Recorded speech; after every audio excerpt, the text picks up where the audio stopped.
श्री सद्गुरु महाराज की जय।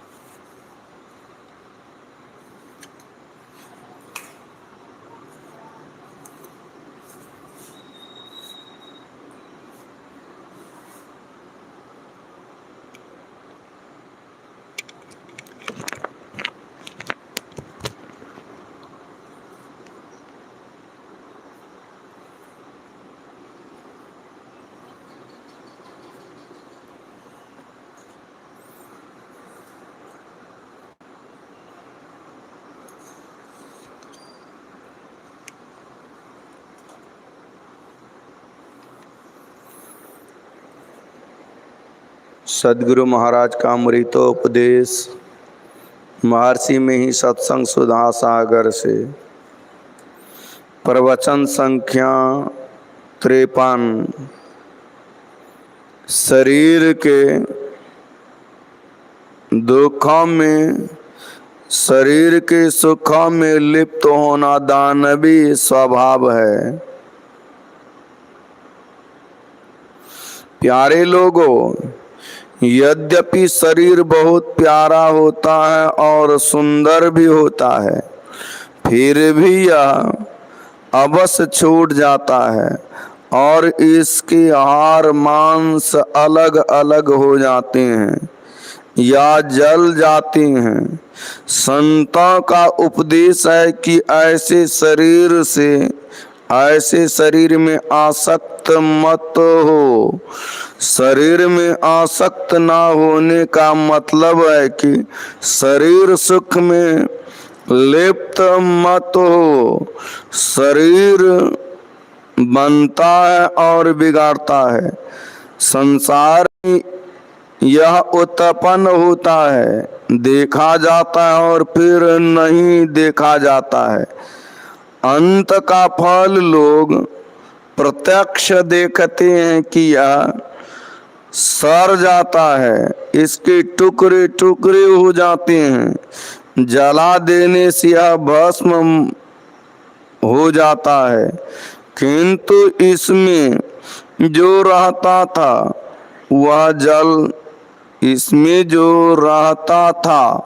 वह जलता और सड़ता नहीं। जीवन में कितने कपड़ों को बदल देते हैं।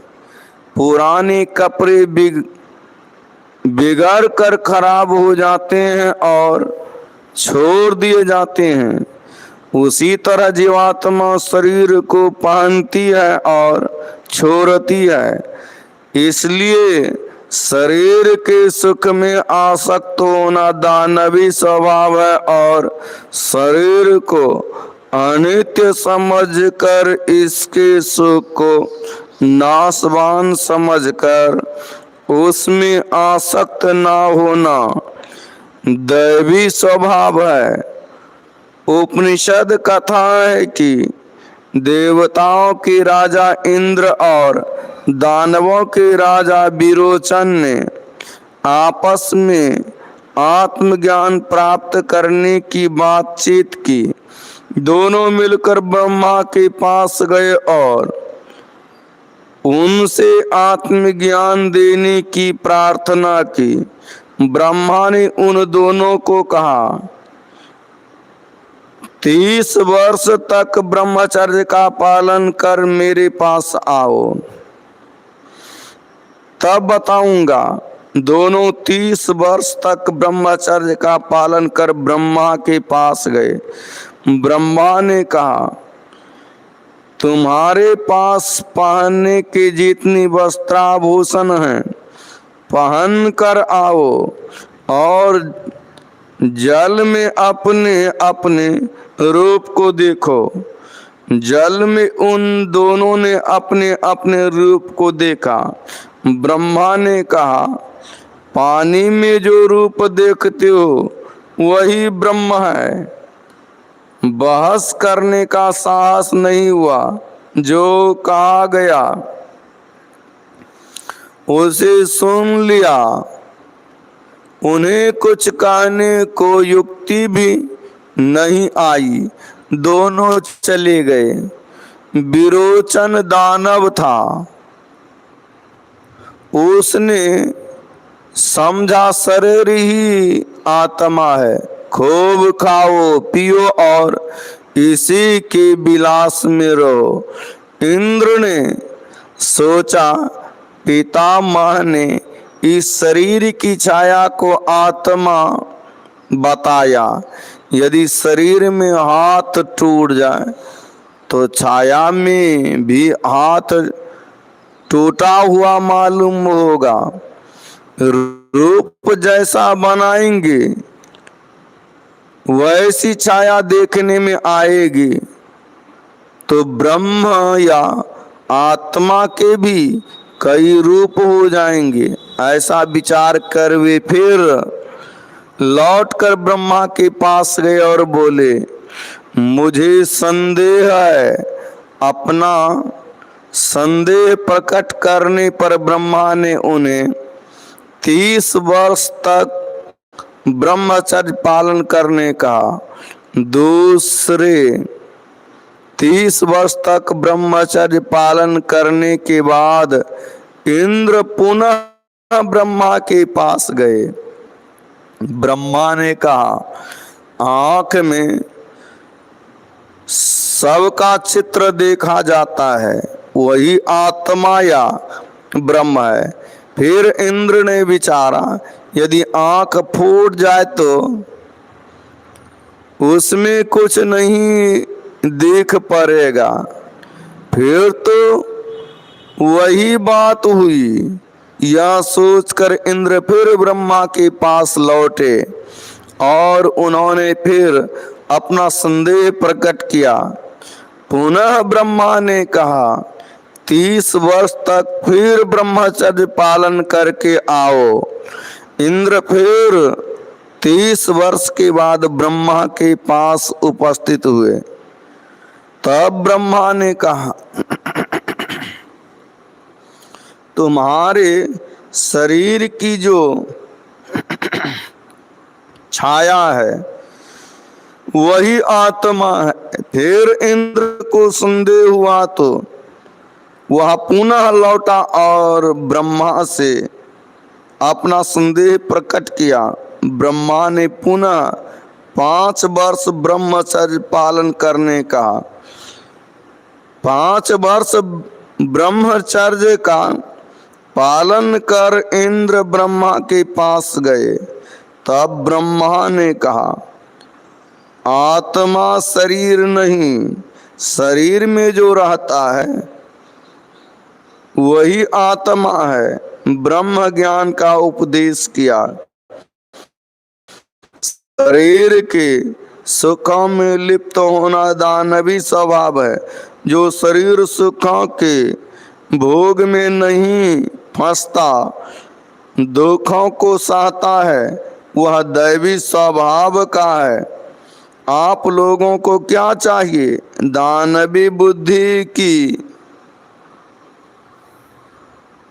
प्रशंसा नहीं की जाती। सबों को दैविक बुद्धि चाहिए। उपयुक्त कथा से सब लोगों को जानना चाहिए कि आत्म तत्व क्या है। केनोपनिषद खंड 1 में है, न मनसा न मनुते ये नाहुर्मनो मतम तदि ब्रह्मत्वं विद्धि नेदम यदिदमुपासते। अर्थात मन से जो नहीं जाना जाता और जो आपके पास में है, यानी जिसका ज्ञान इंद्रियों से होता है, वह ब्रह्म नहीं है। साधारणतः हम इंद्रियों से जिसे नहीं जानते उसके लिए कहते हैं कि वह नहीं है। जैसे वायु में अनेक पदार्थ मिले हैं किंतु इस आँख से नहीं देख सकते, यंत्र से देख सकते हैं। घर में खिड़की या छिद्र होकर सूर्य की रोशनी आती है तो उसमें बहुत टुकड़े देखने में आते हैं, किंतु युक्ति और यंत्र से नहीं देखने पर केवल हवा है ऐसा कहते हैं। उसमें और क्या है नहीं जानते। कैसा भी सुंदर और पवित्र शरीर क्यों ना हो, जिसको हम प्रणाम करते हैं, किंतु यह शरीर परमात्मा या ब्रह्म नहीं है। चाहे वह शरीर इष्ट या गुरु आदि का ही क्यों न हो, कोई भी इंद्रिय गोचर पदार्थ ब्रह्म नहीं हो सकता है। इस तरह से आपका यह शरीर इंद्रिय गोचर है, अतएव यह ब्रह्म नहीं है। कोई भी शरीर पवित्र अपवित्र सुंदर असुंदर जिस शरीर अद्भुत कार्य ही क्यों न होता हो, चमकीला हो दिव्य हो, फिर भी वह निर्माया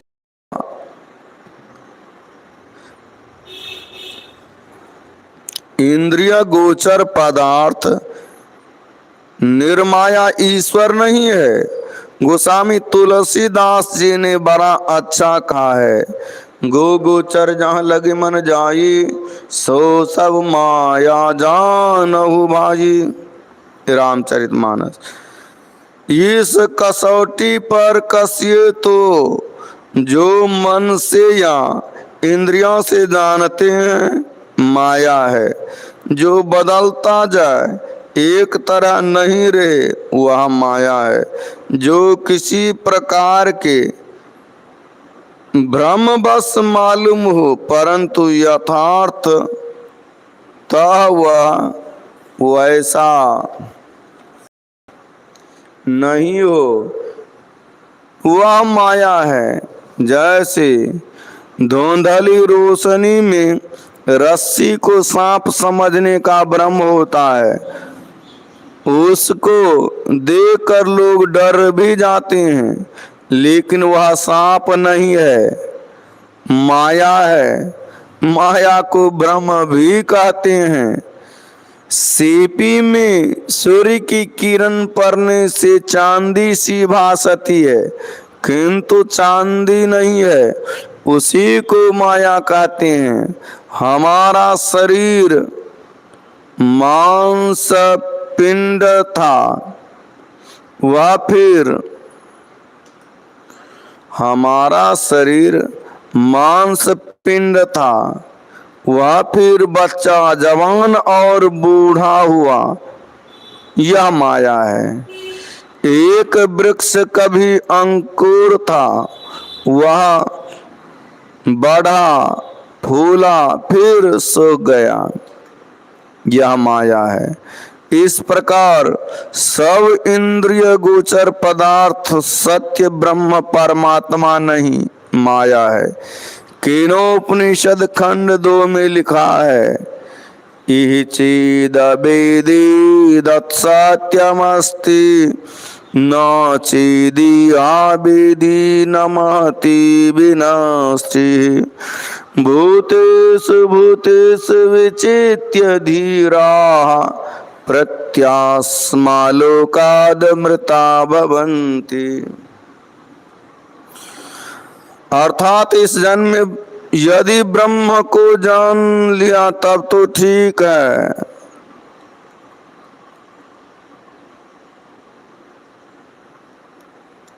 और नहीं तो बड़ी भारी हानि है। बुद्धिमान लोग उसे समस्त प्राणियों में उपलब्ध करके इस लोक से जाकर मरकर अमर हो जाते हैं। जानना 2 तरह से होता है, एक जाना है परंतु पहचाना नहीं है, यह परोक्ष ज्ञान है। और जिसको पहचान कर जाना है वह अपरोक्ष ज्ञान है। जिसको परमात्मा का अपरोक्ष ज्ञान या परोक्ष ज्ञान को ज्ञान नहीं हुआ, उसके लिए बहुत बड़ी भारी हानि हुई। परोक्ष ज्ञान भी मनुष्य को ही होता है, बैल कुत्ते आदि अन्य शरीरधारियों को नहीं। जो मनुष्य परोक्ष ज्ञान भी प्राप्त करके मर गया है तो उसके लिए भी उतना अच्छा नहीं, किंतु उसका जन्म होगा तो मनुष्य योनि में ही होगा, क्योंकि ब्रह्म संबंधी परोक्ष ज्ञान के संस्कार को धारण करने और बढ़ाने वाला और दूसरा शरीर नहीं है। एक वृक्ष के अंकुर के लिए यदि उसे ठीक हवा, प्रकाश और अवकाश न हो तो वह अंकुर ठीक ठीक नहीं बढ़ सकता, किंतु जहाँ ये सब चीजें हैं वहाँ अंकुर बढ़ते बढ़ते वृक्ष होगा। उसी प्रकार मनुष्य शरीर के अतिरिक्त दूसरा अनुकूल शरीर नहीं है जिसमें यह संस्कार बढ़े। इसलिए मनुष्य देह में जब यह बीज उगेगा तब ब्रह्म ज्ञान संबंधी संस्कार पूर्ण रूप से उन्नत दशा को प्राप्त होगा। तब उसको कुल और मूल की अपेक्षा नहीं होगी। मैंने एक हरिजन नेतर को संभवतः 1910 ईस्वी में छपरा शहर में देखा था, जिनका नाम तहवल दास था। उनको सत्संग सुनने का बड़ा अच्छा शौक था। वे मांस मछली तथा मद्यादि नहीं खाते पीते थे। उन्होंने अपने टोले को सुधार दिया था। जगजीवन साहब के पंथ के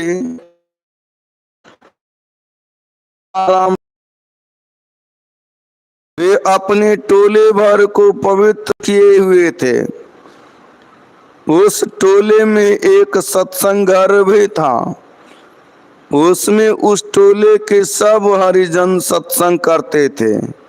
एक बार श्री तहवल दास जी ने 2 बड़े विद्वान सन्यासियों से आत्मज्ञान दान के लिए प्रार्थना की थी। उनको श्री तहवल दास जी को हाथ में झाड़ू लिए हुए देखकर उन्हें मेहतर जानकर दोनों सन्यासियों ने आश्चर्यचकित हो उनसे पूछा, क्या तुम आत्मज्ञान समझ सकोगे? श्री तहवल दास जी ने कहा, यदि सरकार समझा दीजिएगा तो मैं समझ सकूंगा।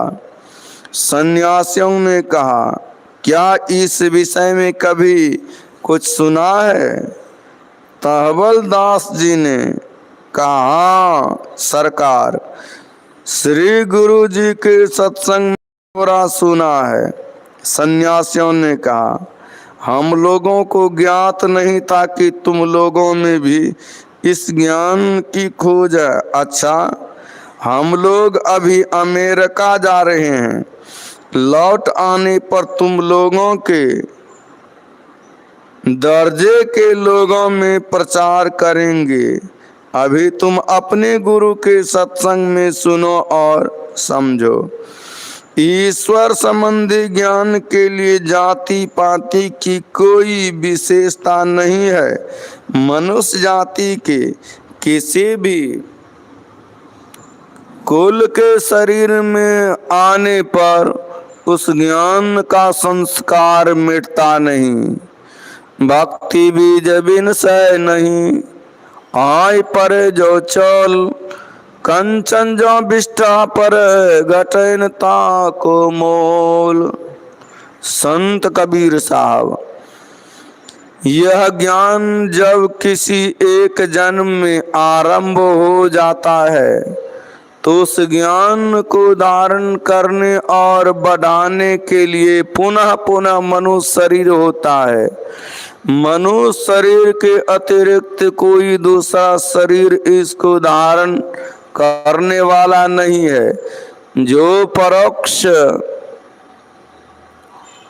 आत्म ब्रह्म ईश्वर ज्ञान में भी रत रहता है, वह बारंबार मनुष्य शरीर पाते हुए एक दिन अपरोक्ष ज्ञान भी प्राप्त कर लेता है। तब उसका काम समाप्त हो जाता है, वह संसार में नहीं लौटता, उसको मोक्ष हो जाता है। आत्मज्ञान से विहीन केवल शरीर ज्ञान में रहने के कारण पशु वृत्ति रहती है, इसलिए वह पशु योनि में जन्म लेता है। जो श्रवण मनन द्वारा परोक्ष तथा निधिध्यासन और अनुभव द्वारा अपरोक्ष ज्ञान नहीं प्राप्त कर सकता है, उसको मरने पर मुक्ति होगी, इसका विश्वास नहीं करना चाहिए। जीवन काल की मुक्ति को ही संत लोग मानते हैं। कोई कितना ही वेद वाक्य जानता हो, ज्ञान का विषय बहुत कंठस्थ हो, स्मरण शक्ति विशेष हो, परंतु इससे ब्रह्म को नहीं प्राप्त कर सकता। जिनको सांसारिक चाहना नहीं है, केवल परमात्म प्राप्ति की जिनको चाहना है, वे परमात्मा को प्रत्यक्ष पाता है। यह जानना चाहिए कि आत्मा से ही परमात्मा का ज्ञान होता है। आँख से कोई शब्द को नहीं सुनता तथा कान से कोई रूप नहीं देखता, उसी तरह एक चेतन आत्मा के सिवाय और किसी से ब्रह्म को ग्रहण नहीं कर सकते। एक एक इंद्रिय के लिए एक एक विषय, उसी भांति चेतन आत्मा का विषय परमात्मा है। मन का काम प्रस्ताव करना तथा संकल्प विकल्प करना है। मन संकल्प विकल्प उसका करता है जिसको उसने कभी देखा सुना है, जिससे और जिनके संबंध में कभी कुछ देखा सुना नहीं है, उसका संकल्प विकल्प वह नहीं करता। ब्रह्मवश रस्सी में सांप का देखना तब हो सकता है जब आप काम करते हैं, मन से काम करते हैं, उसमें आप रहते हैं, तब इंद्रियां या मन काम करता है। किंतु आपका निज काम क्या है? वह अपना निज काम है ईश्वर या ब्रह्म की पहचान। किंतु शरीर और इंद्रियों को पहचान कर आपका निज काम नहीं होगा। सब कयाल छूटकर केवल परमात्म दर्शन की लालसा जिनकी रहती है, उनके मन और बुद्धि का काम छूट जाता है और उनका प्रयुक्त निज काम तभी होता है। मन बुद्धि से छूटने के लिए अंदर अंदर चलना होता है। मन बुद्धि के अंदर ब्रह्म है, किंतु उसे पहचान नहीं सकते। उस ब्रह्म को जाना देने के लिए उसकी प्राप्ति का उपाय बताने के लिए सत्संग का प्रचार है। केवल कथा कहने के लिए नहीं।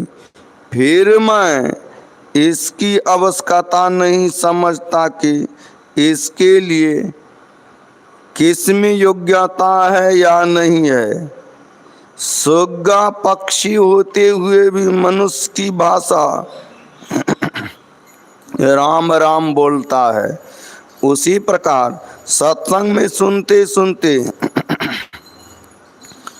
अयोग्यों में योग्यता हो जाएगी। लोग कहते हैं कि जिसको योग्यता नहीं उसे यह ज्ञान नहीं देना चाहिए, किंतु जिनको योग्यता नहीं और उसकी योग्यता को कौन बढ़ावेगा। आप अयोग्य को योग्य बना दीजिए। पलटू ऊंची जाति का मत कर कोई अहंकार, अरे साहब के दरबार में केवल भक्ति प्यार। श्री सद्गुरु महाराज की जय। यह प्रवचन मोरंग मंडलांतर्गत श्री संत मत सत्संग मंदिर अमरदह नेपाल में दिनांक 4/4/1953 ईस्वी के सत्संग में हुआ था।